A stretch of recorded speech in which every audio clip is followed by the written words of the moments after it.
Hi అండి. Welcome back to my channel. ఇంకా అరటికాయ బజ్జీలంటే నాకు చాలా ఇష్టమండి. ఇంకా ఎలాగైనా సరే ఖచ్చితంగా తినాలి అని చెప్పి ఇంక ఫిక్స్ అయిపోయి పచ్చి అరటికాయలు కనిపిస్తే మార్కెట్‌లో తెచ్చుకున్నాననమాట.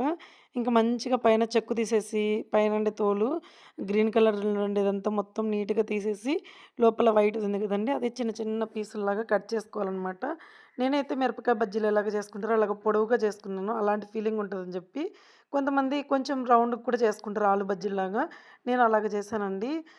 ఇంకా శనగపిండిలో కొంచెం సాల్ట్, కొద్దిగా వంట సోడా వేసి, కొంచెం వాటర్ ఏసి మంచిగా కలిపి పెట్టేసుకున్నాను. ఇంకా మామూలుగా బజ్జీలు ఎలా చేస్తామో అలాగే చేయాలండి. చాలా బావుంటాయి. నేనైతే ఇవి నేనక్కడ చండీగఢ్‌లో ఉన్నప్పుడు నాకు వేరే వేరే అమ్మాయి చిన్నదనమాట. నాకంటే ఒక అంతేలెండి ఒక నెలల తేడా ఉంటది. ఒక 5, 6 నెలలు అట్లా ఉంటది చిన్నది. తను వెనకాల మ్యారేజ్ చేసుకొనొచ్చేసింది. ఇంక నేను ఫస్ట్ అనమాట బ్యాచ్‌లో అందరిలోకి. ఇంక మా హస్బెండ్ ఫస్ట్ చేసుకున్నాడు. అందుకని జెప్పి ఇంకా అందరూ చాలా చూసుకుంటారు. అన్న వాళ్ళు కూడా ఎంత చూసుకుంటారండి. నన్నైతే చాలా బాగా అసలు చెల్లమ్మ, చెల్లమ్మ అని అందరూ నన్ను చూసుకునేవాళ్ళు. ఇంకా వేరే అక్క వాళ్ళు గూడా మొత్తం అంతా తెలుగోళ్ళం గూడా దగ్గర దగ్గర ఒక 20 మంది ఉండేవాళ్ళమనమాట. ఎవరమైనా ఏదైనా వంట చేసుకున్నా గూడా రకరకాలు గూడా ఇచ్చుకునేవాళ్ళము. ఇప్పుడు ఇంకా అట్లంతా లేరులెండి అప్పుడు మాదిరి ఎవరు కూడా.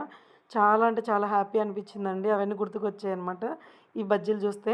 నిజమండి ఎంత చూసుకుంటారో తెలుసా? తెలుగోళ్ళతో పాటు హిందీ వాళ్ళు కూడా అలానే చూసుకుంటారండి. వాళ్ళైతే అసలు ఏదైనా గానీ ప్రెగ్నెంట్ అని తెలిస్తే ప్రతీది కూడా చేసి తీసుకొస్తారు వాళ్ళు గూడా మన వాళ్ళలాగే.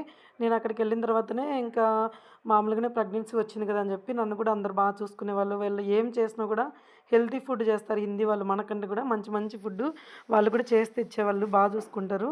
అంతేనండి. నాకైతే చాలా హ్యాపీ అనిపించింది. ఓకేనా అండి. మా వీడియో నచ్చితే ఒక లైక్ చేయండి. కుదిరితే సబ్స్క్రైబ్ చేయండి. బాయ్.